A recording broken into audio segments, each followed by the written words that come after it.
First எடிட்டிவ் photo open பண்ணிக்கோங்க. Open பண்ணிட்டு நான் கொடுத்த பேக்ரவுண்டை ஃபஸ்ட்டு செலக்ட் பண்ணிக்கோங்க. செலக்ட் பண்ணி இதை டூல்ஸ் ஓப்பன் பண்ணி குரூப் பண்ணிட்டு போகிறாங்க. அதில் போய் இதில் பார்த்தீங்கன்னா பீன்னு ஒன்று இருக்கும், போஸ்ட், அது கொடுத்து ஓப்பன் பண்ணிக்கோங்க. நீங்கள் ஓப்பன் பண்ணிட்டு அடுத்து பார்த்தீங்கன்னா உங்களோட ஃபோட்டோவை வந்து இதில் நீங்கள் செட் பண்ணுங்கள். 2 ஃபோட்டோ எடுத்துக்கோங்க. நான் வந்து 2 ஃபோட்டோ வந்து செலக்ட் பண்ண போகிறேன்.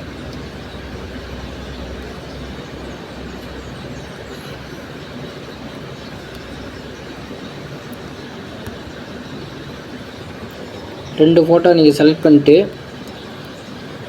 அதில் பார்த்தீங்கன்னா ஒரு ஃபோட்டோவை வந்து கொஞ்சம் பெருசாக வச்சுக்கோங்க.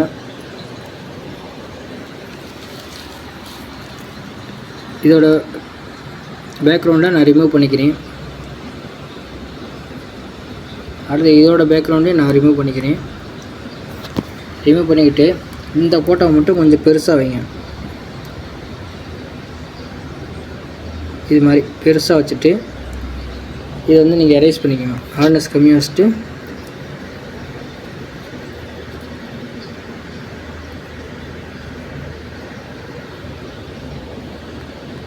கொஞ்சம் மேலே இருக்க மாதிரி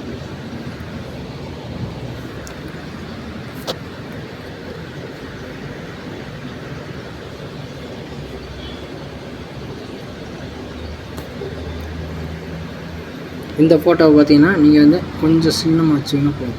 இந்த மாதிரி வச்சுட்டு எரேஸ் பண்ணிடலாம்.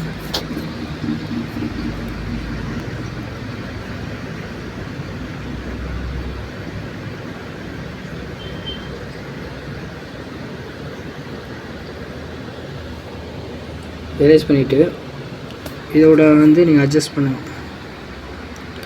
அட்ஜஸ்ட் பண்ணி கலர் மட்டும் கொஞ்சம் சேஞ்ச் பண்ணணும்.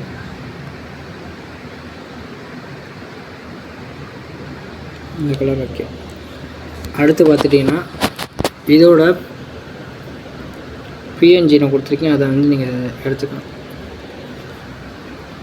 இதை எடுத்து கொஞ்சம் அப்படி பெருசாக்கி இதை மேலே வச்சுருங்க இந்த இடத்துல.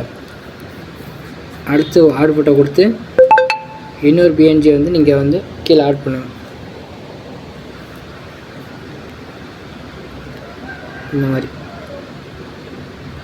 இந்த மாதிரி கொடுத்துட்டு அடுத்து ஆட் ஃபோட்டோ கொடுத்து இந்த பிஎன்ஜி வந்து நீங்கள் வந்து செலக்ட் பண்ணிவிட்டு அப்படியே கீழே வச்சிடணும். அது அப்படியே இது அப்படியே கீழே வச்சிட்டிங்கன்னா கொடுத்துட்டு இதோட பிளெண்டில் போய் ஸ்க்ரீன் கொடுத்துருவோம். ஸ்க்ரீன் கொடுத்துட்டு எரேஸ் ஆப்ஷன் விட்டு ஹார்ட்னஸ் கம்மி பண்ணிட்டு இந்த கரெக்டாக அந்த கட்டம் தெரிகிறத மட்டும் எரேஸ் பண்ணிக்கணும். இதெல்லாம் கொடுத்துட்டு மேலே பார்த்தீங்கன்னா டிக் ஆப்ஷன் இருக்கும், அதை நீங்கள் வந்து கிளிக் பண்ணிங்கன்னா சேவ் ஆகிடும். ஓகே, இந்த வீடியோ முடிஞ்சு. இந்த வீடியோ உங்களுக்கு பிடிச்சிங்கன்னா லைக் பண்ணுங்கள், ஷேர் பண்ணுங்கள், சப்ஸ்கிரைப் பண்ணிடலாம்.